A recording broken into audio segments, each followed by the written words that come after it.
اقرأ باسم ربك الذي خلق خلق الإنسان من علق اقرأ وربك الأكرم الذي علم بالقلم۔ بسم اللہ الرحمن الرحیم۔ معرف القرآن کا مقدمہ ہے، سبق نمبر 9 میں خوش آمدید۔ گزشتہ سبق کے اندر ہم نے یہ والی بات بڑی تفصیل سے سمجھی تھی کہ نبی کریم صلی اللہ علیہ وسلم کے زمانے میں قرآن مجید کو کس طریقے سے محفوظ کیا گیا تھا۔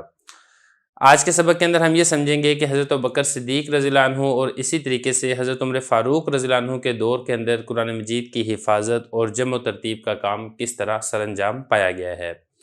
دیکھیں، نبی کریم صلی اللہ علیہ وسلم کے زمانے میں قرآن مجید کے جتنے نسخے تھے ان کی کیفیت یہ تھی کہ وہ مختلف چیزوں پر لکھے ہوئے تھے۔ کوئی آیت چمڑے پر لکھی ہوئی تھی، کوئی آیت درخت کے پتوں پر لکھی ہوئی تھی، کوئی ہڈی پر لکھی ہوئی تھی۔ مکمل نسخہ کسی کے پاس موجود نہیں تھا۔ کسی صحابی کے پاس ایک صورت لکھی ہوئی تھی، کسی کے پاس 5 صورتیں تھیں، کسی کے پاس 10 صورتیں تھیں، کسی کے پاس چند آیات تھیں، اور بعض صحابہ کرام رضی اللہ عنہم کے پاس آیات کے ساتھ ساتھ جو تفسیری نکات تھے وہ بھی لکھے ہوئے تھے، یعنی اس کی تفسیر بھی ساتھ ہی لکھی ہوئی تھی۔ اسی بنا پر حضرت ابوبکر صدیق رضی اللہ عنہ نے اپنے عہد خلافت کے اندر یہ ضروری سمجھا کہ قرآن مجید کے ان منتشر حصوں کو ایک جگہ پر محفوظ کر دیا جائے۔ انہوں نے یہ کارنامہ کس وجہ سے سر انجام دیا، اس کی تفصیل حضرت زید بن ثابت رضی اللہ عنہ نے یہ بیان فرمائی ہے کہ جنگ یمامہ کے فوراً بعد حضرت ابوبکر صدیق رضی اللہ عنہ نے ایک دن پیغام بھیج کر مجھے بلوایا۔ میں آپ کے پاس پہنچا ہوں تو حضرت عمر رضی اللہ عنہ یہ بھی وہاں پر موجود تھے۔ تو حضرت ابوبکر صدیق رضی اللہ عنہ نے مجھ سے فرمایا کہ عمر نے آ کر ابھی مجھ سے یہ بات کہی ہے کہ جنگ یمامہ میں قرآن مجید کے حافظوں کی ایک بڑی جماعت شہید ہو گئی ہے۔ اگر مختلف مقامات پر قرآن مجید کے حافظ اسی طرح شہید ہوتے رہے تو مجھے یہ اندیشہ ہے کہ قرآن مجید کا ایک بڑا حصہ وہ ناپید نہ ہو جائے، ختم نہ ہو جائے۔ لہذا میری رائے یہ ہے کہ آپ قرآن مجید کو جمع کرنے کا کام شروع کریں۔ تو میں نے عمر رضی اللہ عنہ سے یہ کہا کہ جو کام نبی کریم صلی اللہ علیہ وسلم نے نہیں کیا ہے وہ ہم کیسے کر سکتے ہیں۔ حضرت زید بن ثابت رضی اللہ عنہ فرماتے ہیں کہ خدا کی قسم اگر یہ حضرات مجھے کوئی پہاڑ کو حرکت دینے کا حکم دیتے تو مجھ پر اتنا بوجھ نہ ہوتا جتنا جمع قرآن کے بارے میں ہوا ہے۔ میں نے ان سے یہ کہا کہ آپ وہ کام کیسے کر رہے ہیں جو نبی کریم صلی اللہ علیہ وسلم نے نہیں کیا ہے۔ حضرت ابوبکر صدیق رضی اللہ عنہ نے فرمایا خدا کی قسم یہ کام بہتر ہی بہتر ہے۔ اس کے بعد حضرت ابوبکر رضی اللہ عنہ مجھ سے بار بار یہی کہتے رہے حتیٰ کہ اللہ تعالیٰ نے میرا سینہ اس کے لیے کھول دیا، اور جو حضرت ابوبکر اور حضرت عمر کی رائے تھی میری بھی رائے یہی ہوگی۔ چنانچہ میں نے قرآن مجید کی آیات کو تلاش کرنا شروع کیا، کھجور کی شاخوں سے، پتھر کی تختیوں سے، لوگوں کے سینوں سے قرآن مجید کو پھر جمع کرنا یہ شروع کیا گیا۔ تو جمع قرآن کے سلسلے میں حضرت زید رضی اللہ عنہ کا جو طریقہ کار تھا اس کو سمجھنا یہ بھی ضروری ہے۔ دیکھیں، اس سے پہلے میں نے آپ کو تفصیل سے بتایا ہے کہ حضرت زید بن ثابت رضی اللہ عنہ یہ خود بھی حافظ قرآن تھے، تو اگر یہ اپنی یادداشت سے لکھنا چاہتے تو لکھ سکتے تھے، لیکن حضرت نے صرف اپنی یادداشت کے اوپر اکتفا نہیں کیا۔ پھر اس زمانے میں حفاظ کی ایک جماعت تھی پوری، تو اگر اس پوری جماعت سے لکھوانا چاہتے تو تب بھی لکھ سکتے تھے۔ پھر اسی طرح اس زمانے کے اندر قرآن مجید کے جو مختلف آیات تھی وہ مختلف حصوں کے اوپر، جیسے کہ میں نے پہلے آپ کو بتایا ہے، پتھر کے اوپر، اسی طریقے سے کھجور کی شاخ پر، چمڑے کے پارچے وغیرہ ان کے اوپر بھی لکھی ہوئی تھی۔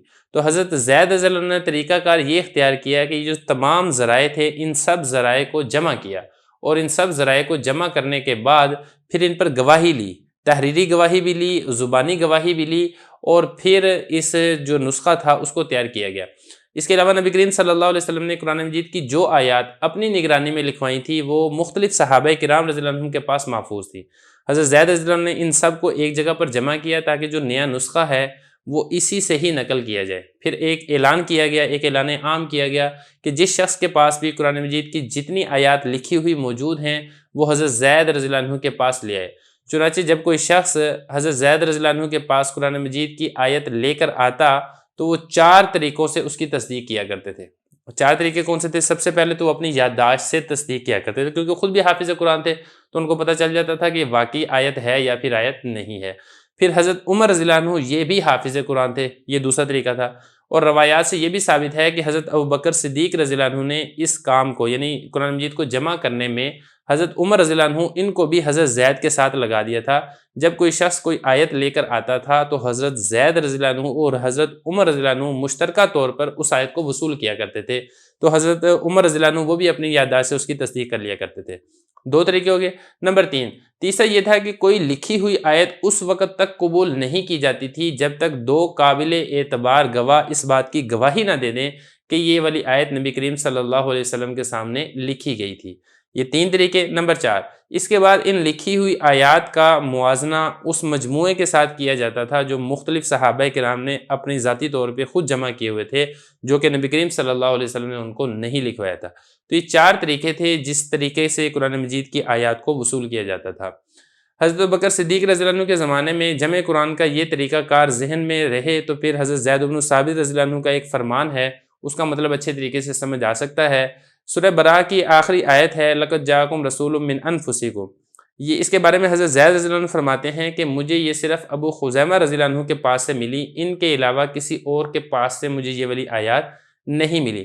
اس کا مطلب یہ نہیں تھا کہ یہ والی آیتیں صرف حضرت ابو خزیمہ رضی اللہ عنہ کے پاس ہی تھیں، اس کے علاوہ اور کسی کو یاد ہی نہیں تھی، یہ مطلب نہیں تھا، بلکہ اس کا مطلب یہ تھا کہ یہ والی جو آیات ہے یہ لکھی ہوئی صرف حضرت ابو خزیمہ رضی اللہ عنہ کے پاس تھیں، ان کے علاوہ کسی اور کے پاس یہ والی آیات لکھی ہوئی موجود نہیں تھی۔ مطلب یہ تھا کہ نبی کریم صلی اللہ علیہ وسلم جو قرآن مجید کی مختلف آیات جو لوگوں کو لکھوائی تھی اور وہ لوگ وہ مختلف آیات کو لے کر حضرت زید بن ثابت رضی اللہ عنہ کے پاس آ رہے تھے، تو جو شخص یہ والی آیت لے کر آیا حضرت زید بن ثابت رضی اللہ عنہ کے پاس، یہ والی آیت صرف ابو خزیمہ رضی اللہ عنہ لے کر آئے تھے، اس کے علاوہ کوئی اور صحابی حضرت زید بن ثابت کے پاس یہ والی آیت لکھ کر نہیں لے کر آیا۔ باقی رہا جہاں تک یہ والی آیت دیگر کو بھی معلوم تھی یا نہیں تھی، تو یہ والی آیت باقی صحابہ کو بھی حفظ تھی، زبانی یاد تھی۔ یہ مطلب نہیں ہے کہ یہ کسی کو یاد ہی نہیں تھی اور یہ صرف حضرت ابو خزیمہ رضی اللہ عنہ نے ہی پیش کی ہے۔ تو مطلب جیسا کہ میں آپ کو بتا دیا ہے کہ لکھی ہوئی صرف یہ حضرت ابو خزیمہ رضی اللہ عنہ کے پاس سے حضرت زید کو ملی ہیں، ان کے علاوہ کسی اور کو نہیں ملی ہیں۔ تو یہ طریقہ تھا حضرت زید بن ثابت کا قرآن مجید کو جمع کرنے کا۔ بہرحال حضرت زید بن ثابت رضی اللہ عنہ نے اس زبردست احتیاط کے ساتھ قرآن مجید کو جمع کر کے کاغذ کے صحیفوں میں مرتب شکل کے اندر اس کو تحریر کر دیا، لیکن جو ہر صورت تھی وہ ایک الگ صحیفے میں لکھی گئی تھی، اس لیے یہ جو نسخہ تھا یہ بہت سے صحیفوں کے اوپر مشتمل تھا۔ اصطلاح میں یہ جو نسخہ تھا جو حضرت زید رضی اللہ عنہ کا تیار کیا گیا تھا، اس کو کہا جاتا ہے۔ اس کی چند خصوصیات تھیں، ایک ایک کر کے ان خصوصیات کے بارے میں بھی بات کر لیتے ہیں۔ دیکھیں اس جو نسخے کی خصوصیات ہیں اس میں ایک خصوصیت تو یہ تھی کہ آیت قرآنی تو نبی کریم صلی اللہ علیہ وسلم کی بتائی ہوئی ترتیب کے مطابق مرتب تھیں، لیکن جو صورتیں تھیں وہ مرتب نہیں تھی، بلکہ ہر صورت یہ الگ الگ لکھی ہوئی تھی۔ پھر جو دوسری خصوصیت ہے وہ یہ تھی کہ اس نسخے میں قرآن مجید کے جو 7 حروف کی تشریح میں پہلے آپ کو کر چکا ہوں وہ جمع تھے، اور اس کے علاوہ جو تیسری خصوصیت ہے وہ یہ ہے کہ اس میں وہ تمام آیتوں کو بھی جمع کر دیا گیا تھا جن کی تلاوت منسوخ نہیں ہوئی تھی۔ 3 نمبر 4، اس نسخے کو لکھوانے کا مقصد یہ بھی تھا کہ ایک مرتب نسخہ امت کی اجماعی تصدیق کے ساتھ تیار ہو جائے تاکہ اگر ضرورت پڑے تو اسی نسخے کی طرف رجوع کیا جا سکے۔ حضرت ابوبکر صدیق رضی اللہ عنہ کی زندگی تک یہ جو نسخہ اور یہ جو صحیفہ تھا یہ آپ رضی اللہ عنہ کے پاس موجود رہا۔ پھر حضرت عمر فاروق رضی اللہ عنہ کے پاس یہ نسخہ موجود رہا۔ پھر جب حضرت عمر فاروق رضی اللہ عنہ کو شہید کر دیا گیا تو ام المومنین حضرت حفصہ رضی اللہ عنہ کے پاس اس نسخے کو منتقل کر دیا گیا۔ پھر حضرت حفصہ رضی اللہ عنہ کے انتقال کے بعد مروان بن حکم رحمہ اللہ تعالیٰ نے اس خیال سے اس نسخے کو نظر آتش کر دیا کہ اس وقت حضرت عثمان رضی اللہ عنہ کے تیار کردہ جو مصاحف تھے وہ تیار ہو چکے تھے، اور اس بات پر امت کا اجماع یہ بھی منعقد ہو چکا تھا کہ رسم الخط اور صورتوں کی ترتیب کے اعتبار سے ان مصاحف کی پیروی کرنا ہی لازم ہے جو مصاحف حضرت عثمان رضی اللہ عنہ نے تیار کیے تھے۔ تو اس لیے مروان بن حکم نے یہ سوچا کہ کوئی ایسا نسخہ باقی نہیں رہنا چاہیے جو اس رسم الخط اور ترتیب کے خلاف ہو۔ تو بہرحال یہ تھی ترتیب جو کہ نبی کریم صلی اللہ علیہ وسلم کے زمانے میں حضرت ابوبکر صدیق اور حضرت عمر فاروق رضی اللہ عنہ کے زمانے میں قرآن مجید کو جمع کرنے کے لیے اختیار کی گئی۔ اگلے سبق کے اندر ہم انشاءاللہ حضرت عثمان غنی رضی اللہ عنہ نے کیا خدمت سر انجام دی ہے قرآن مجید کو جمع کرنے کے حوالے سے وہ ہم تفصیل سے سمجھیں گے۔